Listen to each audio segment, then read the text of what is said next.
How's it going, everybody? I'm Dave Glavin, an aspiring NBA salary cap strategist, and today I'll be discussing part of a project that I've been working on recently that assesses true contract value across the NBA. Using Dunks and Threes estimated wins metric and the market cost for a win in the NBA, I was able to get an idea of who is under versus overperforming their current salary and by how much.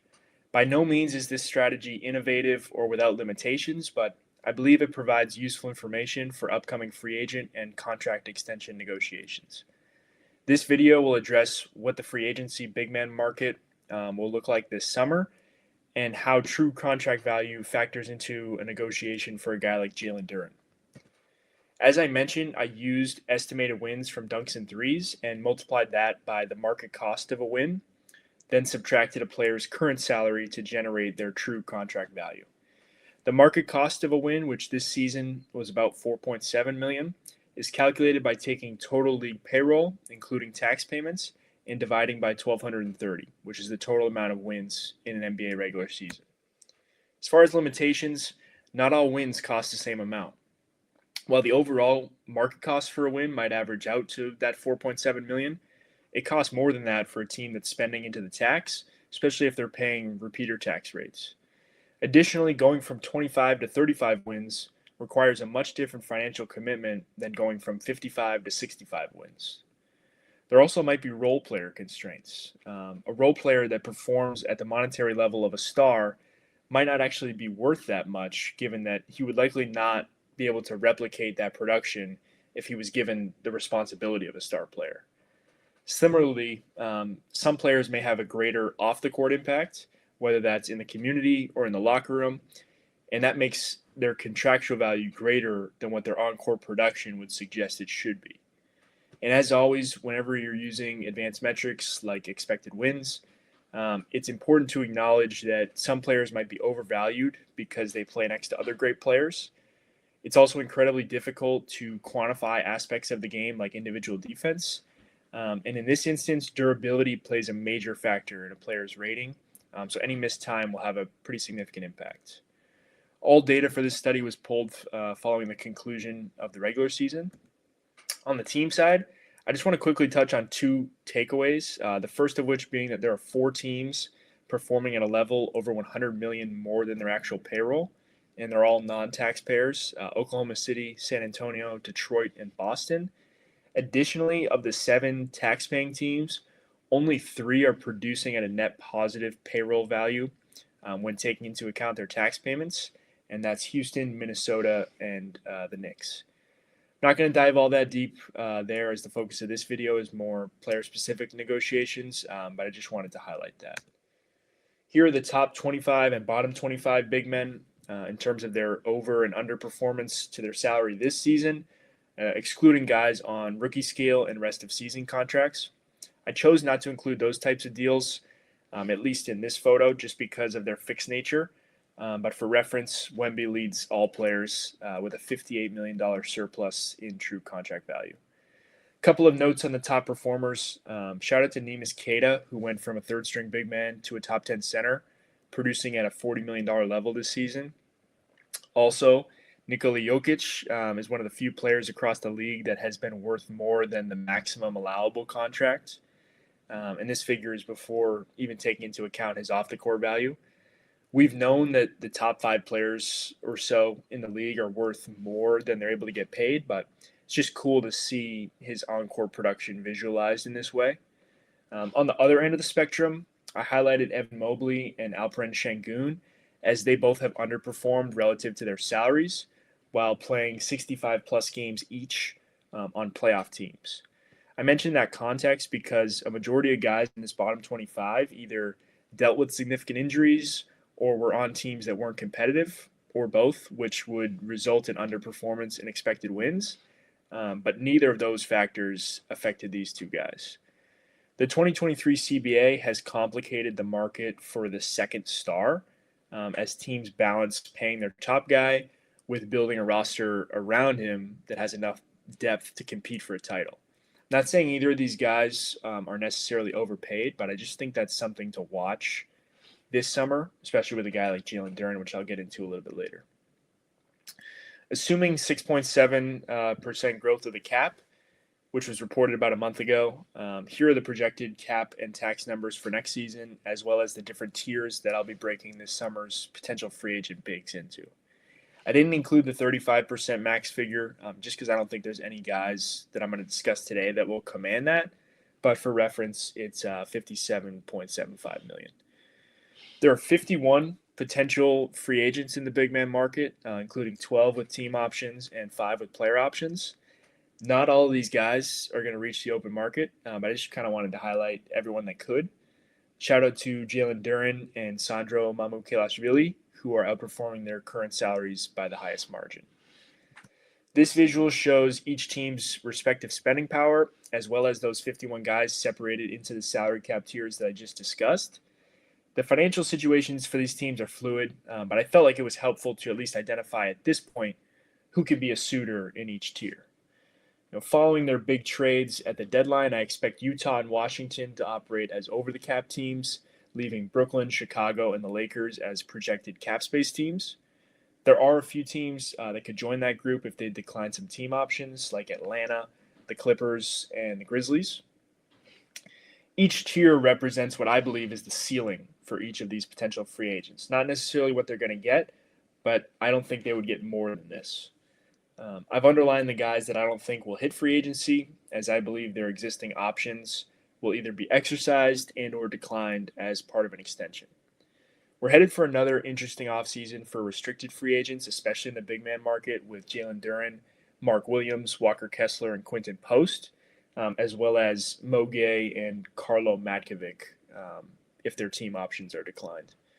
One note on Duren, if he qualifies for All-NBA, he would be eligible to earn up to 30% of the cap. However, only Detroit could offer that, and they're also the only team that can offer a fifth year. I'd like to discuss how true contract value fits into the overall negotiation for a guy like Duren.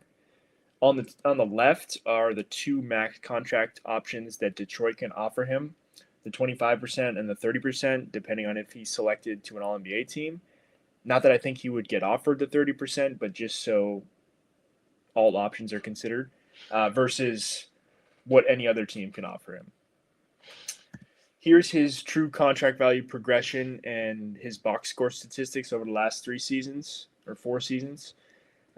which illustrate really how drastic his rise has been this year and what has turned out to be a great bet on himself. While most successful rookies outperform their salary given the low fixed scale of those deals, Duren has increased the multiple by which he's exceeded it every season, 3x, 5x, and as much as 8x this season. I'll get into some of the advanced numbers in a second, but Detroit made it a focal point to run more of the offense through him this season with a 60% increase in his field goal attempts. He's also doubled the amount of times he's getting to the line on improved efficiency. With that increase in usage, it's encouraging to see a significant reduction in turnover percentage, especially for a big, and given that it was something that he had struggled with in his first 3 seasons. While most of his shot diet consists of high percentage shots, he's consistently ranked near the top of the league for points per shot attempt, as well as offensive rebounding, which is key for them, their success, given that they're not great from the field. There's been a lot of discussion, and rightfully so, about his and Asar's fit in a modern offense, given their lack of ability to stretch the floor. But with those two on the floor this season, they've had an elite 120 offensive rating, up from 115 last season, which is roughly average. Also included some on-off numbers as he's consistently improved their points per 100 possessions and effective field goal percentage over the last 3 seasons. On the other side of the ball, he's been a strong defensive rebounder since he came into the league. And while he doesn't block a ton of shots, he's helped anchor what's become one of the best rim defenses across the NBA. This rim metric in the middle is backwards. They're second this season. We're 7th last year, as opposed to all the other metrics I've shown are showing from top down his progression each year. He's consistently improved their opponent offensive rebound percentage and opponent free throw rate, the latter of which is important given that they foul more than any other team in the league. He's a bit of an outlier when it comes to as a back to the basket big. in the modern era. But I think these three guys have somewhat comparable situations heading into their second contract negotiations. Ayton is the only one of the three that made it to restricted free agency, similar to Duren. It did so in a different cap environment, which I believe contributed to him getting the max, but regardless, he got it. I think that version of him and Duren are comparable playstyle wise, as well as both being key contributors on successful teams. But I do think Duren's better than Ayton was at that time. One note on his true contract value, Ayton's that is, while the numbers look lower than the bottom two, the salary cap was at a lower number. So I should have included percentage of the cap, as that's a better way to compare years, but he was performing at a near 25% max level. Şengün was extended before his fourth season on a sub-max deal, which at the time was a bit surprising, but I think the defensive concerns were and still are real. Houston did concede a player option in the fifth season as a result of getting him on that lower number. Draft position definitely plays a factor into this as well, whether it should or not, but he was picked in the teens similar to Duren, as opposed to Ayton and Chet, who were both top two selections. Speaking of Chet, had he been as healthy as these other guys, you could have penciled in a max with the respective escalators given his impact, but the durability concerns were legitimate even after a title run. Missed his whole first year and missed almost half of last season. That contract has a chance to age very well, similar to how SGA's deal has for them with no options or escalators. Another factor in Duren's negotiation is Detroit's cap sheet, which is as clean as it gets over the next three seasons.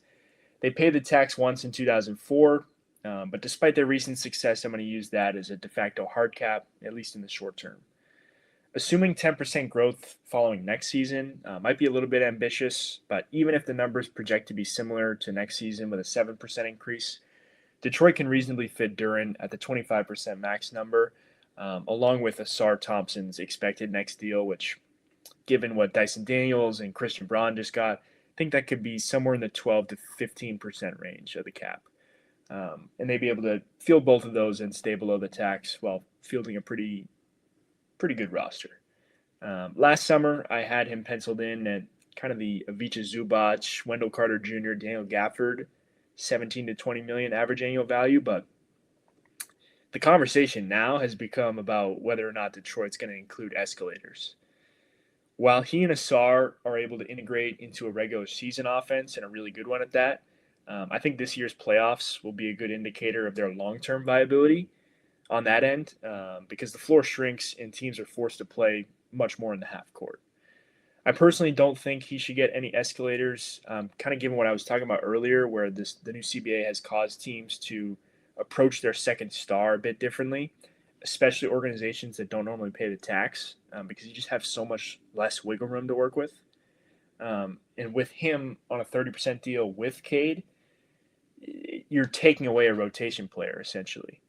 But I could see them including one of the middle tier escalators, like 26 or 27.5%, as opposed to a player option, which he would likely want if he didn't get the escalator, similar to Şengün, but Şengün was on the submax. But if he makes an All-NBA team this year, that complicates it a little bit further. But I appreciate anybody who tuned in. I'll be back with more offseason and contract analysis soon.